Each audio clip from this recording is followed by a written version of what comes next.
È decisamente provato in uno stato di confusione, con un vuoto mnemonico.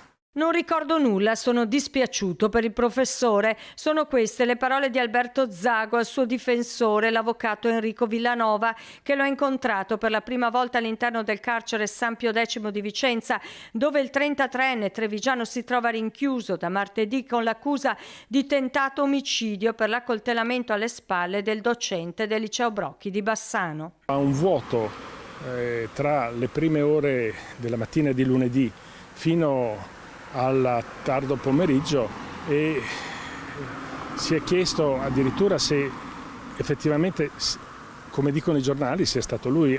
Non si ricorda pressoché nulla, cioè lui mi dice di aver passato una mattinata a chiedere degli aiuti economici alle persone che passavano, non esclude di aver chiesto una sigaretta come riferiscono, ma i suoi ricordi iniziano a essere nitidi nel momento in cui era in stazione a Bassano per prendere un treno, quando sono arrivate le pattuglie dei carabinieri per provvedere all'arresto.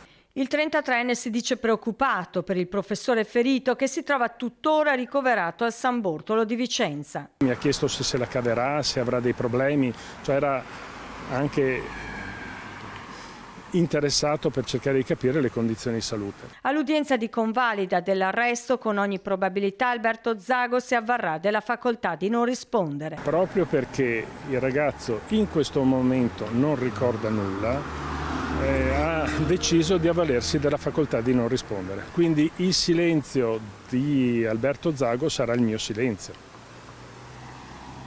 in attesa che sia possibile anche avere le idee chiare, che lui ricordi, se sarà in grado di ricordare. Innanzitutto voglio vedere se è possibile cercare una soluzione alternativa al carcere, che comunque bene non gli fa neanche per recuperare la memoria, quindi per vedere se sarà possibile trovare una comunità o un luogo dove fare gli arresti domiciliari, sempre che ci sia un giudizio favorevole del giudice per le indagini preliminari.